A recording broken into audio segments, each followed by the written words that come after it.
Itu yang makna Nabi mengatakan bahwa kamu tidak akan menemukan orang yang tidak terlibat dengan riba.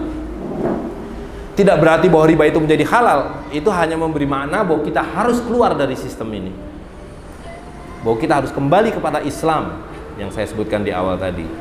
Nah, salah satunya adalah kembali kepada dinar dan dirham. Nah, kalaupun kita nggak pakai mikir jauh-jauh begitu, ya supaya ini kan belum tentu besok bisa buat beli beras lagi, Pak. Berbeda dengan emas dan perak ini. Kapanpun di zaman Rasul SAW, satu kambing 1 dinar emas.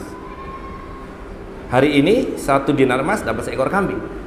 1 dirham perak dapat seekor ayam. Hari ini 1 dirham perak dapat seekor ayam.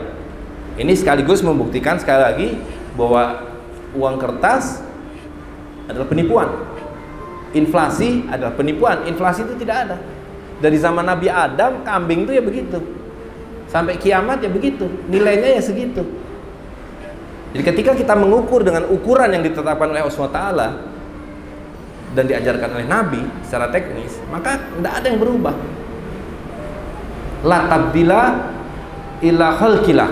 Tidak ada yang berubah dalam ketakdir Allah SWT. Gitu. Nah, jadi kalau dilihat dari perspektif yang paling mendasar, penciptaan uang kertas adalah perbuatan musyrik, perbuatan menyekutukan Tuhan. Karena Allah SWT lah yang paling berkuasa dalam menentukan berapa harga ayam, berapa harga kambing.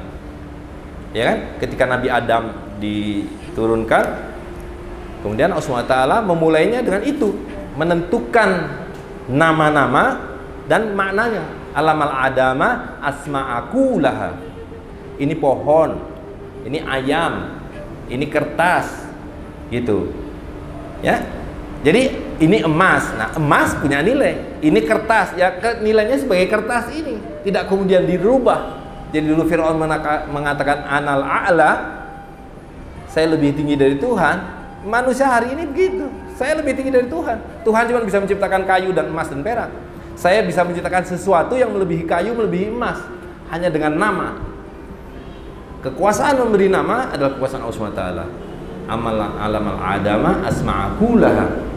Hak memberikan nama terhadap benda-benda dan maknanya adalah nilainya hanyalah milik Allah SWT. Tapi hari ini manusia melampaui hak Allah SWT dengan mengatakan saya lebih hebat. Ya kan? Allah SWT cuma bisa menciptakan emas, saya bisa menciptakan sesuatu yang melebihi emas. Yaitu sekarang bahkan nggak bisa disebut uang kertas, karena kertas ini hanya 3%, Pak. Rupiah berupa kertas ini hanya 3%. 97% sudah berupa sihir. Makanya kita dikasih plastik supaya bisa menampung sihir itu.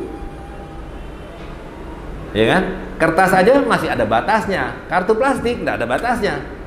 Mau diisi 1 rupiah, mau diisi 1 triliun, namanya cuma disebut saja.